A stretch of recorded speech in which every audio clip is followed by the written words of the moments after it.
Narsingdi Haridwa TV. অন্যান্য কোনো দল না থাকায় আমাদের দলকে জেলা চ্যাম্পিয়ন হিসেবে ঘোষণা করা হয় এবং আমাদের দল ঢাকাতে অংশগ্রহণ করে সেখান থেকেও গোল্ড মেডেল অর্জন করে নেপালে তারা প্রতিযোগিতা অংশগ্রহণ করে। তো এই বছর আশা করছি আমাদের জেলার অন্যান্য স্কুল না থাকাতে আমাদের নিজস্ব স্কুলের মধ্যেই আমাদের স্কুলের বিভিন্ন ক্লাসের মধ্যে প্রতিযোগিতা অংশগ্রহণ করছে বাচ্চারা, এবং তারা যারা গোল্ড মেডেল পাচ্ছে তারা এই মাসের শেষের দিকে ঢাকাতে প্রতিযোগিতা অংশগ্রহণ করবে এবং আশা করছি আগামী জানুয়ারিতে সাউথ এশিয়ান যে কম্পিটিশনটা হবে সেই কম্পিটিশনে আমাদের বাচ্চারা অংশগ্রহণ করবে।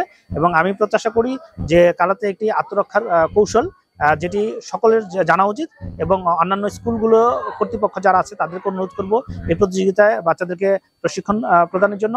এই প্রশিক্ষণ প্রদানের মাধ্যমে সে নিজেকে আত্মরক্ষা করতে পারবে এবং জাতি হিসেবে আমরা নিজেকে আরো উচ্চ পর্যায়ে আন্তর্জাতিক দৃষ্টিকোণ থেকে উচ্চ পর্যায়ে নিয়ে যেতে পারবো বলে প্রত্যাশা করছি।